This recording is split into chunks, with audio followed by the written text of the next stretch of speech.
뇌를 준비시키기 위한 첫 번째는 좋은 잠이었습니다. 두 번째는 운동이에요. 너무 잘 알고 계시는 주제죠.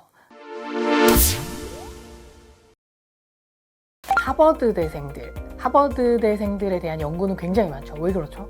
인류 중에서 가장 인지적인 능력이 뛰어나고 그리고 성실하고 효율이 높은 사람들이 모여있는 집단이기 때문에 그들의 특징을 이해하는 건 인간에 대한 이해의 지평을 넓히기도 하고, 인간이 어디까지 얼만큼 할 수 있는지에 대해서 이제 알아볼 수 있게 하는 지표라서 많은 사람들이 관심을 가져요. 실제로 하버드대를 다니는 사람들은 아주 인지적으로 뛰어나고 세계적인 인재이지만 그런 사람들을 다 모아놓은 집단이기 때문에 그 안에서 스트레스를 받기 쉽죠. 마치 서울대에서도 그렇듯이요. 그래서 실제로 잘 적응하는 친구들도 있지만 전체 입학생의 6%가 한국 학생이라고 하죠. 근데 그 중에 10명 중에 9명이 졸업을 못한다고 해요. 이런 통계는 외부에 잘 공개되지 않고요. 알고 싶어 하지 않는 사실에 가깝죠. 이게 무슨 말이냐면 들어가기도 정말 어렵지만 그 안에서 적응하고 살아남기도 굉장히 어렵고 졸업하기는 더 어렵다는 거예요. 우리나라도 마찬가지예요. 네, 명문대에서 학생상담센터의 그 역할이 굉장히 커요. 그러니까 많은 분들이 일을 하시고 학생들의 정신건강을 위해서 굉장히 신경을 쓰시거든요. 그래서 하버드에서도 막 경쟁을 하다 보니까 너무나 이제 부작용이 많이 생기는 거예요. 뭐 식이장애, 수면장애, 뭐 우울증, 그리고 사고도 많이 나고요, 실제로. 그런데 그들 중에서 정신적으로도 매우 건강하고 신체적으로도 건강하면서 일정하게 높은 성적을 유지하는 어떤 집단이 있다는 걸 알게 됐어요, 하버드에서. 그래서 이 친구들은 도대체 어떻게 이런 정신적이고 그 다음에 신체적이고 그다음에 학업적인 성취까지도 다 모두 이루고 있을까라는 게 궁금해졌겠죠. 그래서 이제 그 친구들을 데려다가 여러 가지 질문도 하고 다양한 검사를 진행을 했어요. 예를 들어서 지능이 다 좋겠지만 얘네가 정말 지능이 그들 중에서도 특출난 거 아니야? 라던가 혹은 사회 경제적인 지위, 가족 내에서의 그 출생 순위, 그리고 부모님의 직업 이런 것까지 다 조사를 했어요. 인종 이런 거. 그랬더니 정말 놀랍게도 이 친구들한테 두 가지 공통점이 발견이 되는 거예요. 되게 궁금하시죠? 그 중에 하나가 우리가 오늘 얘기할 운동이라는 거예요. 무슨 말이냐면 아주 고강도의 운동을 그 친구들이 매일 하더라는 거예요. 그러면 이제 제가 이렇게 말씀을 드리면 어느 정도 고강도요? 이런 질문을 하시거든요. 제가 이따가 말씀드릴 거예요. 자, 그러면 운동과 공부가 무슨 상관? 나도 알아. 운동하면 체력 좋아지니까 엉덩이 힘으로 더 오래 앉아있을 수 있고 공부 더 열심히 할 수 있는 거 아니야? 아닙니다. 그런 수준이 아니에요. 자, 우리는 동물이에요, 식물이에요? 동물이죠. 동물과 식물의 차이는 뭐죠? 동물은 움직인다는 거예요. 이름에 답이 나와있죠. 움직일 동 써서 움직이죠. 왜 움직여요, 동물은? 식물은 가만히 있어도 생존할 수 있어요. 그런데 동물은 가만히 있으면 생존할 수 없어요. 그래서요, 먹고 또 포식자가 나를 잡으러 오면 도망가고 그리고 자손을 남기고 새로운 곳을 찾아가서 먹이를 찾고 이렇게 하기 위해서 움직일 수밖에 없죠. 우리 몸이 여러 기관으로 이루어져 있죠. 그런데 팔다리가 각기 다른 방향으로 따로 움직인다면 우리가 원하는 목표를 달성하기가 어렵죠. 불가능해요. 왼쪽 다리는 왼쪽으로 가려고 하는데 오른쪽 다리는 오른쪽으로 가려고 하면 우리가 한 발짝도 움직일 수 없게 되는 거죠. 그래서 만들어진 기관이 뇌예요. 무슨 말이다? 우리 생명체가 하나의 단일한 목표를 가지고 어떤 그 행동을 수행하기 위해서 총사령관이 필요했던 거예요. 그래서 분화된 기관이 뇌예요. 움직이기 위해서 만들어진 기관이라는 거예요. 움직이면 뇌가 발달하는 거예요. 네, 뇌는 그러려고 만들어졌기 때문에. 그래서 실제로 불의의 사고로 신경이 손상이 일어나서 마비가 오거나 어떤 기능이 손상된 환자들 같은 경우에 병원에서 뭘 하죠? 재활치료를 합니다. 재활치료의 대부분이 뭐죠? 몸을 움직이는 거예요. 언어 기능이 손상을 입었어도 일정 기간 안에 재활치료를 잘하면 언어 기능이 돌아옵니다. 외부에서 몸을 움직이는 게 뇌에 영향을 준다는 거예요. 왜? 뇌는 그렇게 만들어진 기관이니까. 현재 우리가 살고 있는, 지금 인류가 살고 있는 이런 모습 있죠. 뚜껑이 있는 그 거처가 있는, 그죠? 그런 건물 안에서 살면서 먹을 걸 걱정하지 않고 더위와 추위로부터 몸을 가릴 옷을 입고 사는 이런 모습 있죠. 이게 이제 산업화 이후에 우리가 이런 게 가능해졌는데, 인류 전체의 역사를 1만 년이라고 봤을 때 그거를 24시간의 시간으로 치환해보면요, 우리는 1만 년 이전에는 사냥꾼이자 채집꾼이었어요. 어디 이렇게 정해진 곳에서 살지도 않았어요. 그래서 그 시간이 얼마냐면 0시간부터 23시 40분까지 우리는 사냥꾼이자 채집꾼으로 살았다는 거예요. 그리고 이때는 생존하기 위해서 끊임없이 움직이고 움직이지 않으면 먹을 것을 구하지 못했다는 거예요. 또 정착하지도 않았고 농작도 하지 않았어요. 그런데 1만 년 전부터 농작을 시작했고 그 농작을 했던 시기는 23시 40분부터 23시 59분 40초까지예요.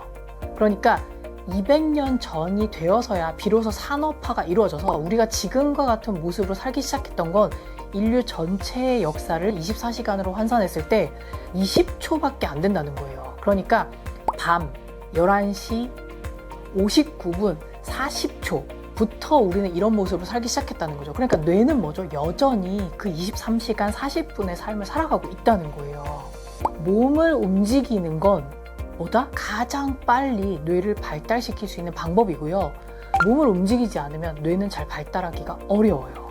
그래서 우리가 운동을 하면 즐겁거든요, 여러분. 러너스 하이, 이래서 마라톤 할 때 극도로 힘든 어떤 상황에 가도 이제 희열을 느낀다 이런 건데, 그렇지 않아도 우리 뇌는 몸을 움직였을 때 즐거움을 느껴요. 그게 왜 그러냐면 우리 그 인류가 23시간 40분 동안 살았던 그 동안에 우리는 사냥하거나 포식자를 피하기 위해서 뛰었어요. 그리고 새로운 먹을 것이 있는 장소를 찾기 위해서 뛰어갔고요. 이런 뛰는 활동들은 뭐죠? 우리가 생존하는데 굉장히 유리했어요.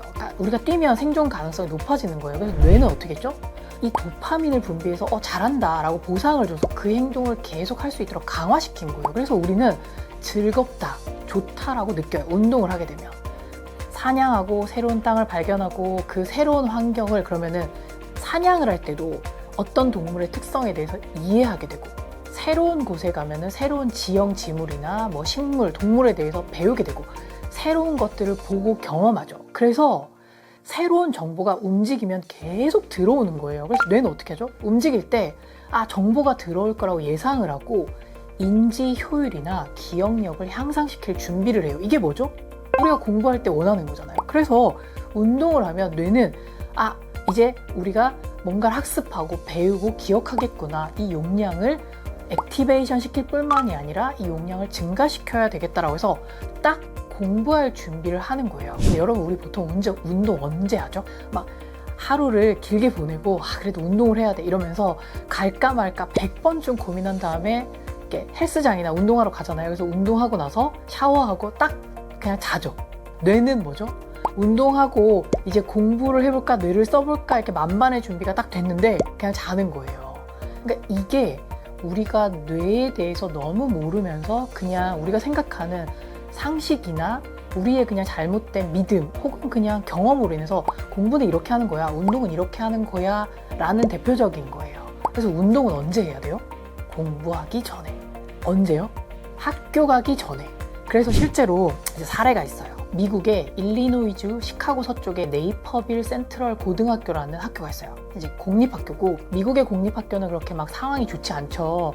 그래서 구내식당 자리에 이제 이 학교에서 어떤 연유인지 모르겠으나 체육 선생님이 구내식당에 있던 자리에 러닝머신이랑 고정 자전거를 수십 대를 놓고 그 학교의 학생들은 무조건 0교시 체육시간, 그러니까 오전 7시 10분에 모여서 체육관에 모여서 1시간 동안 운동을 하고 수업에 들어가는 그 0교시 체육시간을 실시한 거예요. 그랬더니 무슨 일이 벌어졌다?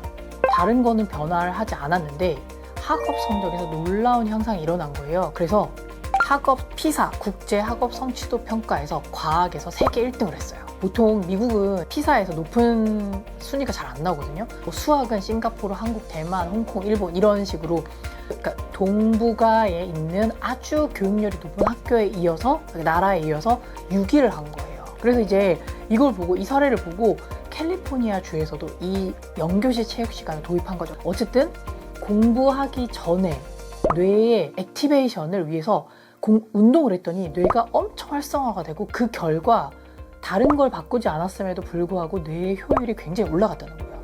이 연구가 나왔을 때까지만 해도 운동을 하는 게 뇌의 뭐 기억력을 향상시킨다든지 뭐 메모리 스팬 확장한다든지 이런 연구 결과랑 정확하게 연결되진 않았어요. 그래서 그냥 운동을 하는 게 도움이 되는구나, 뇌를 깨우는구나 라고 생각을 했는데, 그렇지 않고 실제로 운동을 하면은 기억력이나 인지 기능이 높아진다는 연구 결과들이 정말 많이 발표되기 시작을 한 거죠. 우리가 이렇게 운동을 언제 해야 된다? 공부하기 전에, 마치 컴퓨터에 전원을 켜듯이 우리가 일어나서 학교에 가서 공부를 하기 전에 뇌의 전원을 켜는 활동이 뭐다? 운동인 거예요. 근데 아침에 운동할 시간을 확보하는 건 굉장히 어렵죠. 그래서 되게 좋은 건 아는데 학교에서 이렇게 딱 정해놓고 모든 애들이 다 영교시 체육 시간에 들어와 라고 하는 게 아니면 내가 의지를 내서 운동을 하는 건 쉽지가 않아요. 그런데 되게 놀랍게도 우리나라에서 영교시 체육 시간을 도입한 학교들이 늘어나기 시작했어요. 그래서 저도 굉장히 좋다 이렇게 생각을 했는데, 학교에서 그렇게 영교시 체육 시간을 만들지 않아도 여러분이 스스로 운동하는 시간을 확보하실 수 있어요. 어떻게 해요? 학교에 갈 때 보통 걸어가잖아요. 5분에서 10분 정도 떨어져 있는 곳에 살죠. 이때 이 시간을 운동하는 시간을 활용하시면 돼요. 아주 빠른 걸음으로 심장 박동수가 빨라지게, 그러니까 이를테면 학교 갈 때 한 10분 정도, 그냥 보통 걸음으로 10분 정도 걸린다? 그러면 아주 빠른 걸음으로 5분 안에 도착할 수 있도록 타이머를 정해놓고 운동 시간으로 쓰는 거예요. 그런데 이게 왜 효과가 있냐면, 뇌는 잘 작동하는 방식이 강도보다 빈도거든요. 그러니까 일주일에 한 번 몰아서 고강도의 운동을 1시간 하는 것보다 좀 낮은 강도긴 하지만 여러 번 운동하는 게 뇌한테는 훨씬 더 도움이 된다는 거예요. 그래서 아침에 5분이지만 학교를 일주일에 5번 가니까 5번 할 수 있는 거죠. 일주일에 5번이나 내가 운동을 할 수 있고, 그게 더더군다나 수업하기 전에, 공부하기 전에 하는 운동은 뇌를 활성화시키고 공부하기 위해서 준비시키는데 너무너무 도움이 된다는 거예요. 그래서 실제로 저희 기관이나 저희 상담을 할 때 학생들에게 운동하는 시간을 확보해보자 라고 해서 운동하는 시간이 잘 안 나면 등하교 시간을 활용한다거나, 혹은 책상에 앉아서, 그러니까 자리에, 의자에 앉아서 할 수 있는 운동 여러 가지 방법들을 알려줘요. 실제로 우리 혈액의 80%가 대장에 모여있죠. 그래서 이 장에 있는 혈액들만 제대로 잘 순환을 시켜도 뇌에 그 산소 공급이 잘 되고 각성이 확 올라가고 집중이 잘 되거든요. 그래서 앉아있는 시간 동안에 할 수 있는 다양한 운동법들을 가르쳐줘요. 그래서 이거를 쉬는 시간이나 공부하기 전에 하면 어떻게 된다? 뇌의 효율을 올릴 수가 있게 된다는 거죠. 그 하버드 친구들이 이 사실을 알지 못했지만, 미국은 우리나라보다 훨씬 더 신체 활동에 대해서 더 막 적극적으로 지지하고 그거에 대한 그 가치를 높게 평가하잖아요. 그래서 그 친구들이 그런 활동을 꾸준히 하더라라는 거예요. 그러면 어느 강도로 해야 되냐? 사실 이거 강도도 나와 있어요. 내 최대 심장 박동수의 80에서 90%에 해당하는 그 아주 고강도의 그 심장 박동이 나올 만큼의 운동을 하는 게 도움이 된다는 거예요. 그런데 그게 안 된다 하더라도, 강도가 그렇게 잘 되지 않는다 하더라도 여러 번 나눠서 빈도수를 높이면 이게 그 효과를 볼 수 있다는 거예요. 내가 뭔가 공부를 되게 잘하고 싶다. 그래서 뇌가 잘 활성화되어 있는 상태에서 하고 싶다. 그리고 내 뇌에 어떤 숨어있는, 잠재되어 있는 기능들을 잘 쓰고 싶다. 그러면 지난 시간에 배운 게 뭐죠? 잘 자는 거. 그리고 이번 시간에 말씀드린 뭐죠? 운동을 하는 게 필요하다는 거예요. 그래서 내가 아주 헤비한 시험들 있잖아요. 뭐 자격증을 위한 시험이나 아니면 기말고사나 뭐 수능을 준비하는 수험생들은 말할 것도 없고요. 공무원 시험이나 여러 가지 그 아주 어려운 시험 있죠. 이런 거를 내가 준비하면서 뇌를 정말 잘 써야 된다. 그러면은 가장 먼저 잡아야 되는 스케줄이 뭐죠? 수면. 네, 수면 스케줄을 잘 잡아야 돼요. 두 번째는요, 운동 스케줄을 꼭 넣어야 된다는 거예요. 그게 시간 낭비가 아니라 뇌를 100배, 20배 더 효율적으로 쓸 수 있는 그런 방법이라는 거예요. 이게 뇌를 제대로 활용해서 공부하는 방법의 이제 가장 기본적인 2가지 전제예요. 뭐 말씀드릴 건 굉장히 많지만, 제대로 자고 운동해서 뇌가 잘 이렇게 액티베이션만 돼도요, 여러분이 한번 느껴보시면 아실 텐데, 내가 뭔가를 기억하고 공부했을 때 그 기억되는 양이나 집중력이나 기억되는 시간에 그게 엄청난 차이를 느끼기 이미 시작하세요. 그래서 피부로 뭔가 굉장히 오래 기억되는데 내가 짧은 시간 안에 많은 걸 공부했는데, 이런 걸 느끼기 시작하신다는 거예요. 그래서 이 2가지가 세팅이 되면은 크게 봐서 한 반 정도는 학습을 하기 위한 뇌가 준비가 되었다라고 보실 수 있는 거예요. 근데 여기에 또 더 구체적인 어떤 실천을 위한, 학습 실천을 위한 방법들이 들어가고, 그걸 실천할 때 어떤 행동적인, 심리학적인 그런 심리적인 요법까지 들어가면요, 제가 이제 이런 메일을 받을 때 가장 보람을 느끼는데 아이들이 메일이 와요. 혹은 상담을 할 때 상담실에서 그 초등학교 학생들이 와서 저한테 막 상담 오고 싶어서 오자마자 문을 벌컥 열고 들어서 선생님 이러면서 막 얘기를 해요. 너무 신나서. 왜?